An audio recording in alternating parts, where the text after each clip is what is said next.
Hello exam warriors, welcome to this absolutely crucial session. आज हम Indian economy के एक ऐसे टॉपिक को डिकोड करने वाले हैं जो सिर्फ जनरल स्टडीज पेपर 3 के लिए ही नहीं बल्कि स्टेट पीसीएस और यहाँ तक कि एसेज और इंटरव्यूज के लिए भी एक हाई स्कोरिंग एरिया है, ग्लोबलाइजेशन।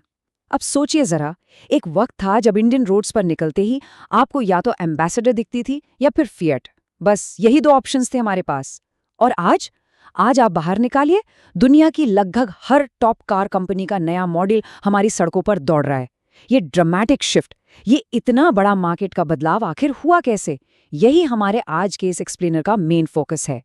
सर वैसे सीरियसली ये ट्रांसफॉर्मेशन तो काफी मैसिव है, पर एक एस्पिरेंट होने के नाते मेरा मेन कंसर्न हमेशा ये रहता है कि इसको एग्जाम के पर्सपेक्टिव से कैसे टैकल करें। आज इस टॉपिक को कवर करने का हमारा एग्जैक्ट रोड मैप क्या होगा? देखिए, सिलेबस बहुत ही क्लियर और स्ट्रक्चर्ड रखा गया है इस एक्सप्लेनर में। आज हम 5 कोर एरियाज को टारगेट करेंगे।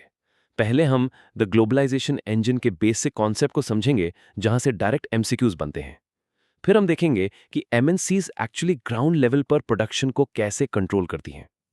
उसके बाद बात आएगी टेक्नोलॉजी और 1991 के रिफॉर्म्स की, जिन्होंने इसमें आग लगाई। फिर हम डब्ल्यूटीओ के उस एनालिटिकल डिबेट पर जाएंगे जो अक्सर मेंस में पूछा जाता है। और आखिर में फेयर ग्लोबलाइजेशन की जो स्ट्रगल चल रही है उसको एनालाइज करेंगे। तो प्रीलिम्स और मेंस दोनों के लिए ये एक कंप्लीट 360 डिग्री पैकेज होने वाला है। ओके, तो बिना टाइम वेस्ट किए सीधे चलते हैं अपने पहले सेक्शन पर, जो है द ग्लोबलाइजेशन इंजन। ध्यान दीजिएगा, यहाँ से direct definition based questions frame होते हैं। इन टेक्निकल टर्म्स को तोड़कर समझना बहुत जरूरी है। तो सबसे बेसिक डाउट से ही स्टार्ट करते हैं। आम भाषा में तो हम सब यही बोलते हैं ना कि बाहर का सामान इंडिया में आना या इंडिया का बाहर जाना ग्लोबलाइजेशन है।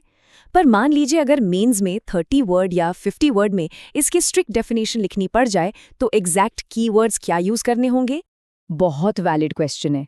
एग्जामिनर्स एग्जैक्ट कीवर्ड्स ही ढूंढते हैं। अगर स्ट्रिक्ट डेफिनेशन की बात करें तो globalisation is the integration between countries through foreign trade and foreign investments. यहाँ पर जो सबसे इंपॉर्टेंट कीवर्ड है ना, वो है इंटीग्रेशन। इंटीग्रेशन का मतलब सिर्फ सामान बेचना नहीं होता। इसका मतलब है आइडियाज, कल्चर, लोगों का और ऑफ कोर्स कैपिटल का सीमलेस फ्लो होना क्रॉस बॉर्डर्स। और इस पूरे कॉम्प्लेक्स प्रोसेस को, इस ग्लोबल मशीन को चलाने वाला मेन इंजन कौन है? वो है मल्टीनेशनल कॉर्पोरेशंस यानी एमएनसीज। इनके बिना ये इंटीग्रेशन पॉसिबल ही नहीं था। अब यहाँ एक बहुत बड़ा एग्जाम ट्रैप आता है, जहाँ यूपीएससी अक्सर स्टेटमेंट्स घुमाता है। फॉरेन ट्रेड और फॉरेन इन्वेस्टमेंट के बीच का एग्जैक्ट डिफरेंस। अगर प्रीलिम्स में स्टेटमेंट आ जाए कि से importing raw materials from outside is a form of foreign investment, तो बहुत लोग कंफ्यूज हो जाएंगे। लेकिन वो स्टेटमेंट कंप्लीटली गलत होगी दोस्तों। फॉरेन ट्रेड का मतलब होता है सिर्फ गुड्स या सर्विसेज का बॉर्डर्स के आर पार आना जाना। जैसे हमने यहाँ से स्पाइसेस या कॉटन एक्सपोर्ट कर दिया, दैट्स ट्रेड। दूसरी तरफ फॉरेन इन्वेस्टमेंट तब होता है जब एक एमएनसी अपने कैपिटल का यूज करके किसी दूसरे देश में जमीन, बिल्डिंग्स या मशीन्स खरीदती है। बेसिकली इन्वेस्टमेंट का टारगेट होता है एसेट्स क्रिएट करना, ताकि लॉन्ग टर्म प्रॉफिट बनाया जा सके। ये फर्क एकदम क्लियर रखिएगा। राइट, ये डिफरेंस तो बिल्कुल क्लियर हो गया। ट्रेड मतलब सामान की मूवमेंट, इन्वेस्टमेंट मतलब एसेट बनाना। लेकिन अब सवाल ये उठता है कि ये जो इतनी मैसिव एमएनसीज हैं, ये इंडिया या बाकी डेवलपिंग कंट्रीज में आकर अपना ये ह्यूज प्रोडक्शन नेटवर्क स्प्रेड कैसे करती हैं? इनका actual ground level game plan क्या होता है? इनका गेम प्लान बहुत ही कैलकुलेटेड होता है। इसको एग्जाम में याद रखने के लिए एक सिंपल सी ट्रिक बताता हूं। एक फ्रेमवर्क याद रखिए, JAC। JAC, जे से आता है जॉइंट वेंचर, यानी किसी लोकल कंपनी के साथ पार्टनरशिप कर लेना ताकि उनका लोकल नॉलेज मिल सके। ए से आता है एक्विजिशन, यानी लोकल कंपनीज को ही पूरा का पूरा खरीद लेना। ये इनका सबसे फेवरेट और फास्ट तरीका है। और सी से कॉन्ट्रैक्ट, यानी छोटे छोटे प्रोड्यूसर्स को प्रोडक्शन का ऑर्डर देना। इन्हीं 3 तरीकों को यूज करके एमएनसीज पूरी दुनिया में अपनी सप्लाई चेन एस्टैब्लिश करती हैं। JAC, जॉइंट वेंचर, एक्विजिशन और कॉन्ट्रैक्ट। अगर मैं इसका कोई कॉन्क्रीट एग्जाम्पल एग्जाम में कोट करना चाहूँ, तो मेरे ध्यान में एनसीईआरटी का एक बहुत सॉलिड केस स्टडी आ रहा है, वो कारगिल फूड्स वाला example, right? Absolutely spot on. ये एग्जाम्पल हमारी जैस स्ट्रैटेजी के ए यानी एक्विजिशन वाले पार्ट को परफेक्टली इलिस्ट्रेट करता है। कार्गिल फूड्स एक बहुत बड़ी अमेरिकन एमएनसी है और जब उन्हें इंडिया में एक्सपैंड करना था, उन्होंने जीरो से शुरू नहीं किया। उन्होंने परख फूड्स जैसी already establish smaller Indian companies को खरीद लिया। इकोनॉमी की भाषा में इसे हम ब्राउनफील्ड इन्वेस्टमेंट से रिलेट कर सकते हैं। आप पहले से बनी बनाई फैक्ट्री, एस्टैब्लिश सप्लाई चेन और बनी बनाई मार्केट को अक्वायर कर लेते हैं। इससे क्या होता है, डे वन से ही आपका ऑपरेशंस और प्रॉफिट चालू। यही इन एमएनसीज की मैसिव फाइनेंशियल मसल का सबसे बड़ा प्रूफ है। और अब आते हैं तीसरी स्ट्रैटेजी पर, यानी C4 कॉन्ट्रैक्ट। इसमें एक अलग ही लेवल की पावर डायनामिक्स चलती है। बड़ी एमएनसीज, फॉर एग्जांपल नाइक या एडिडास, ये एक्चुअली खुद अपने फैक्ट्रीज लगाकर कपड़े या जूते नहीं बनाते। वो डेवलपिंग कंट्रीज में बैठे छोटे प्रोड्यूसर्स को मैन्युफैक्चर करने का कॉन्ट्रैक्ट देते हैं। इसे हम आउटसोर्सिंग या कॉन्ट्रैक्ट मैन्युफैक्चरिंग कहते हैं। अब क्योंकि एमएनसीज को अपना प्रॉफिट मैक्सिमाइज करना है, इसलिए कॉस्ट कटिंग का सारा प्रेशर इन छोटे प्रोड्यूसर्स पर डाल दिया जाता है। एमएनसीज वहां बैठकर प्राइस, क्वालिटी और एग्जैक्ट डिलीवरी टाइमिंग डिक्टेट करते हैं। छोटा प्रोड्यूसर सस्ते में बनाता है और वही सामान एमएनसी अपने बड़े ब्रांड टैग के साथ हजारों रुपए के मार्जिन पर बेचती है। वाओ, जे ऐसी स्ट्रैटेजी तो काफी इफेक्टिव लग रही है इनके लिए। लेकिन सर, हिस्टोरिकल कॉन्टेक्स्ट देखे, थोड़ा बताइए कि ये जो एमएनसीज का ग्लोबल स्प्रेड है, ये अचानक पिछले 30 या 40 सालों में ही इतना तेज क्यों हो गया? वो क्या ट्विन कैटलिस्ट थे जिन्होंने अचानक इस इंजन को ऐसी रफ्तार दी? उस एक्सपोनेंशियल स्पीड के पीछे मेनली 2 रेवोल्यूशंस थे। पहला था ट्रांसपोर्ट टेक्नोलॉजी का रेवोल्यूशन, स्पेशली कंटेनराइजेशन। इमेजिन कीजिए बड़े बड़े लोहे के बॉक्सेस। इन शिपिंग कंटेनर्स ने लॉजिस्टिक्स कॉस्ट को ड्रास्टिकली गिरा दिया। अब हजारों टन सामान आराम से, चीपली और सिक्योरली दुनिया के एक कोने से दूसरे कोने तक शिप किया जा सकता था। और दूसरा, और शायद सबसे बड़ा गेम चेंजर था इंफॉर्मेशन टेक्नोलॉजी। आईटी और टेलीकम्युनिकेशंस के आने से हुआ ये कि लंदन में बैठा एक डिजाइनर रियल टाइम में इंडिया की किसी फैक्ट्री के प्रोडक्शन स्टेटस को मॉनिटर और कंट्रोल कर सकता है। आईटी रेवोल्यूशन का ही नतीजा है इंडिया का पूरा बीपीओ बूम, यानी कॉल सेंटर्स का उठना, जो सर्विस सेक्टर में इंटीग्रेशन का सबसे डायरेक्ट प्रूफ है। लेकिन एक मिनट, सिर्फ इंटरनेट और चिप्स होने से तो एमएनसीज इंडिया में नहीं आती ना।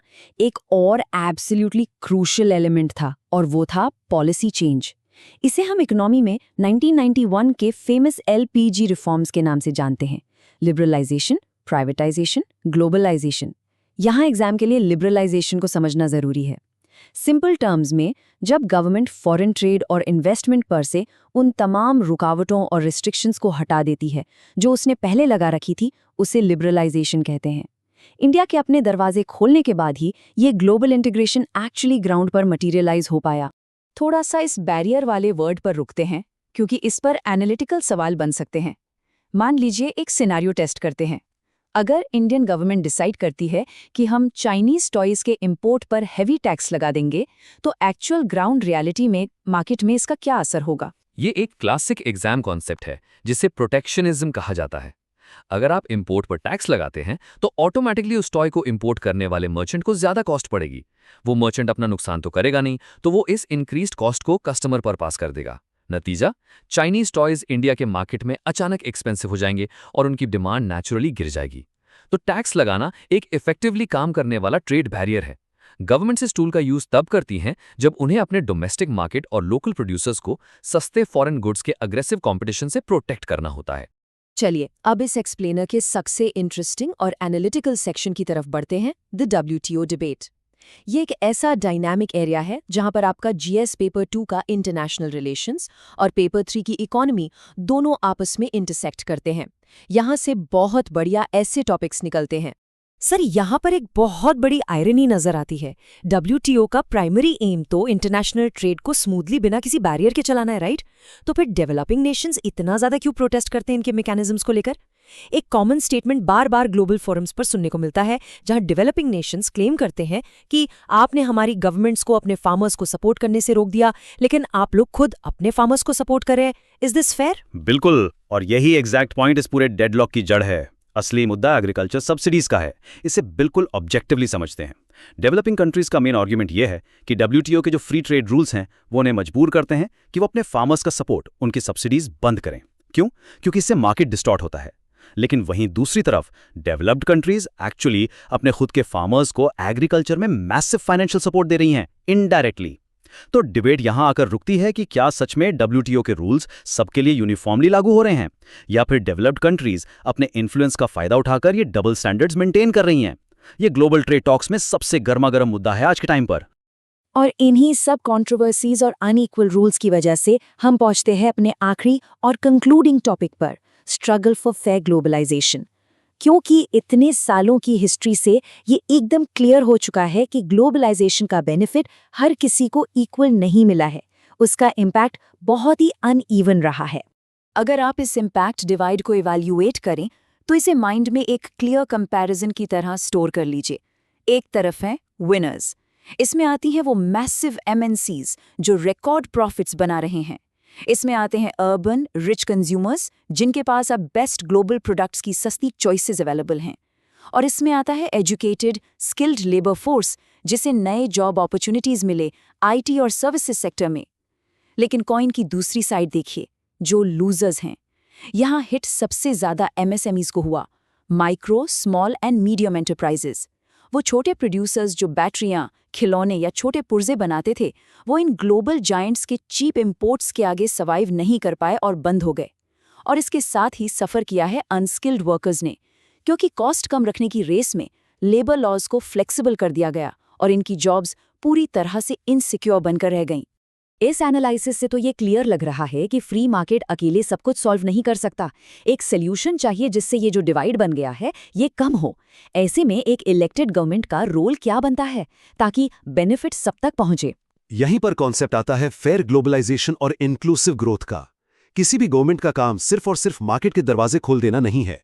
पॉलिसी मेकिंग ऐसी होनी चाहिए जो सिर्फ टॉप के रिच या पावरफुल कॉर्पोरेट्स को फेवर ना करे, बल्कि सोसाइटी के हर वल्नरेबल सेक्शन को साथ लेकर चले। कैसे? जैसे MSMEs को सस्ते लोन्स और प्रॉपर ट्रेनिंग दी जाए ताकि वो ग्लोबल स्केल पर compete कर सकें। लेबर लॉज इतने भी फ्लेक्सिबल नहीं होने चाहिए कि वर्कर्स का डायरेक्ट एक्सप्लॉयटेशन शुरू हो जाए। और सबसे बड़ा पॉइंट, जब जरूरत पड़े तो अपने लोकल इंडस्ट्रीज को बचाने के लिए ट्रेड बैरियर्स का वाइजली और स्ट्रैटेजिकली यूज करना भी एक रिस्पॉन्सिबल गवर्नमेंट की प्राइमरी ड्यूटी है। तो दोस्तों, इस पूरे एक्सप्लेनर के आखिर में मैं आपको एक एनालिटिकल थॉट के साथ छोड़ना चाहता हूँ। मान लीजिए अगर अगले 20 साल तक ग्लोबलाइजेशन इसी ब्रेकनेक स्पीड पर चलता रहा तो हमारी दुनिया का नक्शा कैसा होगा? और तब तक असल पावर और इन्फ्लुएंस किसके हाथों में ज्यादा होगा? क्या वो हमारी चुनी हुई डेमोक्रेटिक गवर्नमेंट्स होंगी या फिर बजट और इन्फ्लुएंस में उनसे भी बड़ी मल्टीनेशनल कॉर्पोरेशंस? अपने मेंस एसेज और फ्यूचर इंटरव्यूज के लिए इस सवाल पर अपना एक वेल रीजन्ड पर्सपेक्टिव जरूर तैयार कीजिएगा। आज के लिए इतना ही। कीप स्टडीइंग, कीप एनालाइजिंग और मिलते हैं आपसे अगले कॉन्सेप्ट के विश्लेषण में।